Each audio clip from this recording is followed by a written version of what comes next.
مجھے آج تک معلوم نہیں ہو سکا کہ وہ کون تھا جو میرا ہاتھ پکڑ کر مجھے اس عجیب و غریب عمارت میں لے گیا تھا، اور میں بے اختیار کسی معمول کی طرح چلتا ہوا اس پراسرار عمارت میں داخل ہو گیا تھا۔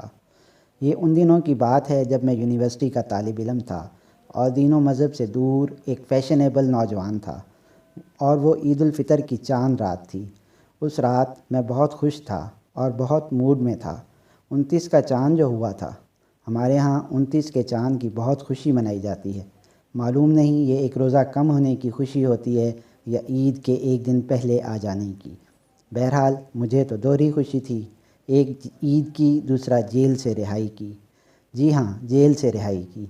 مجھے اس سال اعتکاف میں بیٹھنا پڑ گیا تھا، اپنی خوشی سے نہیں، ایک سنکی مولوی پروفیسر کی وجہ سے، جس نے اعلان کیا تھا کہ جو طالب علم اس سال رمضان المبارک کے آخری عشرے کا اعتکاف کرے گا اسے سالانہ امتحان میں 20 نمبر اضافی ملیں گے۔ میرے لیے یہ بہت بڑی پیشکش تھی۔ ہر امتحان میں امتیازی پوزیشن حاصل کرنے کا خبت رکھنے والے کے لیے تو ایک ایک نمبر قیمتی ہوتا ہے، اور یہاں تو پورے 20 نمبر کی آفر تھی۔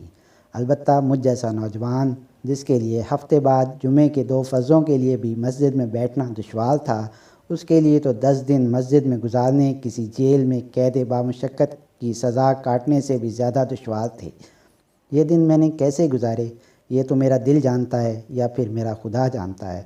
اس لیے 29 کا چاند میرے لیے دوہری تہری خوشی کا پروانہ لے کر آیا تھا۔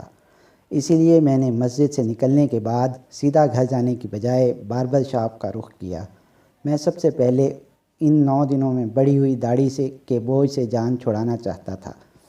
میں اپنی دھن میں مگن، گنگناتا، سیٹی بجاتا new hair fashion beauty salon کی جانب بڑھا جا رہا تھا کہ اچانک کسی نے پیچھے سے میرا نام بما ولدیت لے کر مجھے مخاطب کیا۔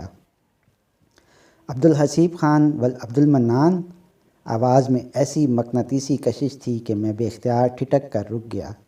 اسی دوران وہ میرے مقابل آ چکا تھا۔ وہ کوئی دراز قامت سفید پوش تھا۔ اس کی شخصیت میں عجیب رعب اور دبدبہ تھا کہ میں نگاہ اٹھا کر اس کا چہرہ بھی نہیں دیکھ سکا۔ بیوٹی سیلون جا رہے ہو؟ آؤ میں تمہیں لے چلوں۔ مخاطب کی آواز دوبارہ گونجی۔ اس سے قبل کہ میں کچھ کہتا اس نے میرا ہاتھ تھام لیا اور ایک سمت کو چل پڑا، اور میں بے خود سا ہو کر اس کے ساتھ ساتھ چلنے لگا۔ وہ کن راستوں سے گزرا اور مجھے کہاں لے گیا مجھے کچھ خبر نہیں تھی۔ ہوش تب آیا جب اس نے مجھے ایک پرشکو عمارت کے دیو ہیکل دروازے سے اندر دھکیل دیا۔ اندر داخل ہوتے ہوئے میں صرف اتنا ہی دیکھ پایا کہ اس عمارت کے صدر دروازے کے اوپر روحانی بیوٹی پارلر کے موٹے موٹے الفاظ کندہ تھے۔ صدر دروازے سے اندر داخل ہوتے ہی مجھے لگا کہ میں کسی اور ہی جہاں میں داخل ہو گیا ہوں۔ عمارت اندر سے انتہائی خوبصورت اور کشادہ تھی۔ ہر طرف سبزے کا دبیز فرش بچھا ہوا تھا۔ دیواروں پر انتہائی خوبصورت اور رنگ برنگے پھولوں کی بیلیں چڑھی ہوئی تھیں۔ چھتوں پر جا بجا فانوس لٹکے ہوئے تھے جن سے انتہائی نفیس روشنی پھوٹ رہی تھی۔ اس روشنی نے اصل چھت کو ڈھانپ دیا تھا۔ فضا بھی تر و تازہ اور معطر تھی۔ فرنیچر بھی انتہائی خوبصورت اور باوقار تھا۔ رنگ و نور کے اس ماحول نے مجھے بے خود سا کر دیا تھا، اور میں بٹر بٹر ادھر ادھر دیکھنے لگا۔ ادھر تشریف لے جائیے، پہلے آپ کی اسکیننگ ہوگی۔ میں نے چونک کر دیکھا، سامنے ایک سفید پوش کھڑا مسکرا رہا تھا۔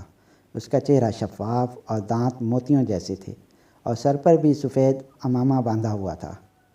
یہ میری دنیا کا باسی ہرگز نہیں ہے، میں نے دل میں سوچا، اور اس کے اشارے کی سمت بڑھ گیا۔ وہ ایک لمبا گیلری نما ہال تھا جس میں انتہائی خوبصورت لکڑی کے فریموں میں بے شمار آئینے لگے ہوئے تھے۔ مجھ سے آگے کئی شخص قطار میں ان آئینوں کے سامنے سے گزر رہے تھے۔ میں قطار میں سب سے آخری تھا، اس لیے ہٹ کر ایک طرف کھڑا ہو گیا اور انہیں دیکھنے لگا۔ اچانک میری نظر آئینوں پر پڑی تو میری چیخ نکلتے نکلتے رہ گئی۔ آئینوں میں ان لوگوں کے عکس نظر آ رہے تھے، لیکن عجیب بات یہ تھی کہ سب کے دھڑ تو انسانوں کے تھے، لیکن کسی کا منہ کتے جیسا، کسی کا گدھے جیسا، کسی کا بندر جیسا، اور کسی کا سور جیسا نظر آ رہا تھا۔ میں کبھی آئینے میں عکس کو دیکھتا تو کبھی آئینے کے سامنے کھڑے شخص کو دیکھتا۔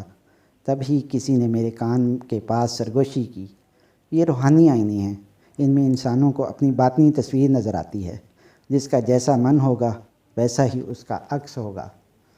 باطنی تصویر، جیسا من ویسا عکس، میں کچھ سمجھا نہیں۔ میں نے حیرت میں ڈوبے ہوئے لہجے میں پوچھا۔ ہاں، ہر انسان کی ایک ظاہری شکل ہوتی ہے اور ایک باطنی شکل۔ جس کے من میں لالچ بھرا ہوتا ہے اس کی باطنی شکل کتے جیسی ہوتی ہے۔ جس کے دل میں نامحرم کی ہوس ہوتی ہے اس کی باطنی شکل سور جیسی ہوتی ہے۔ یہ الگ بات ہے کہ اللہ تعالیٰ رحیم و کریم ہے اور عیبوں کی پردہ پوشی کرنے والے ہیں، اس لیے انسانوں کی باطنی شکل اللہ والوں کے سوا کسی کو نظر نہیں آتی۔ میری باطنی شکل؟ میں حیرت اور خوف بھرے لہجے میں گیا۔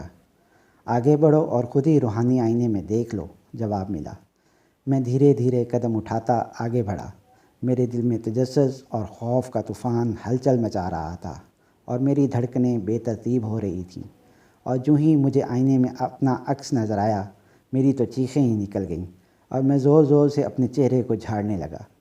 تب کسی نے میرے کندھے پر ہاتھ رکھا اور کہا، پرسکون ہو جاؤ، یہ ایسے نہیں ہٹیں گے۔ یہ اتنے سارے بچھو میرے چہرے سے کیوں لٹک رہے ہیں؟ میں نے خوف سے لرزتی ہوئی آواز میں پوچھا۔ صرف آواز ہی نہیں، میرا پورا بدن خوف کی شدت سے آندھیوں کی زد میں آئے ہوئے سوکھے پتے کی طرح لرز رہا تھا۔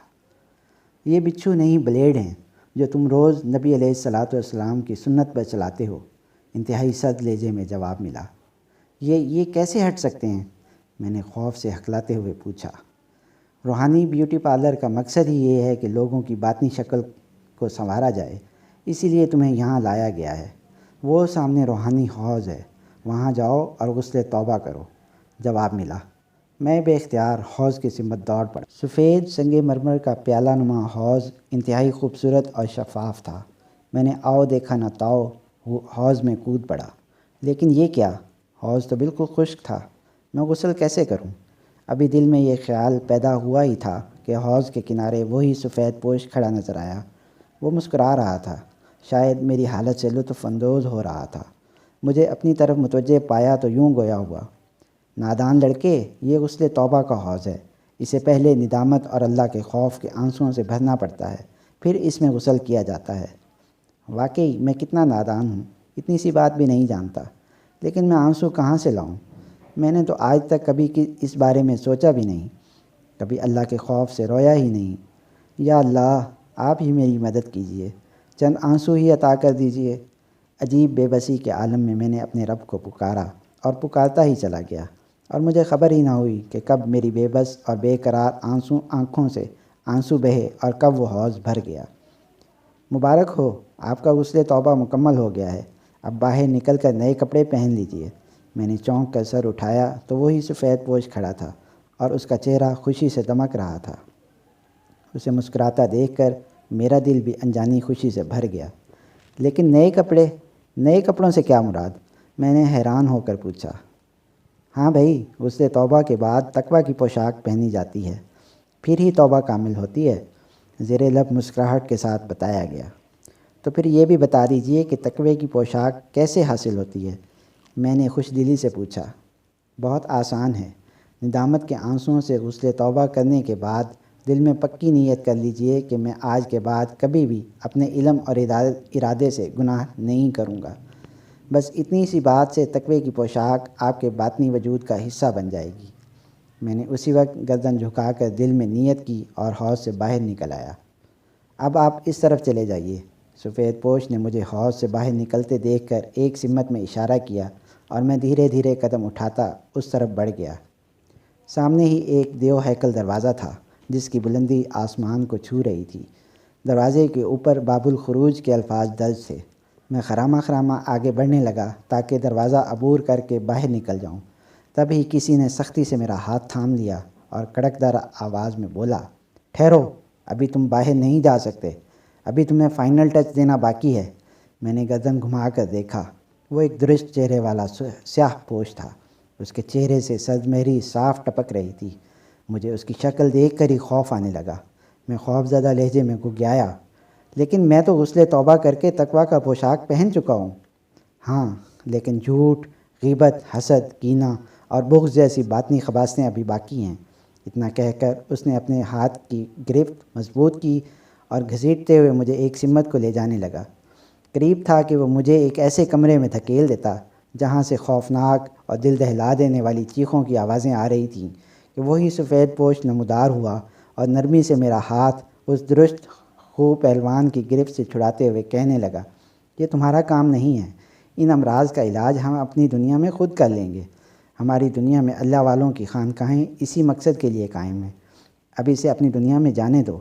دنیا آخرت کی کھیتی ہے۔ اس نوجوان کا احساس بیدار ہو چکا ہے، اب اسے اپنی کھیتی خود کاشت کرنے دو۔ سفید پوش کی بات سن کر میری آنکھوں سے آنسو بہہ نکلے۔ میں ایک عزم کے ساتھ روحانی بیوٹی پارلر سے باہر نکل آیا۔ اس واقعے کو کئی برس بیت چکے ہیں۔ میرا رہن سہن اور طرز زندگی بالکل بدل چکا ہے۔ اب تو بس یہی دعا ہے کہ اللہ تعالیٰ میرا خاتمہ ایمان پر فرما دیں۔ لیکن ایک بات ہے، روحانی بیوٹی پارلر کی سیر مجھے زندگی کی آخری سانس تک یاد رہے گی۔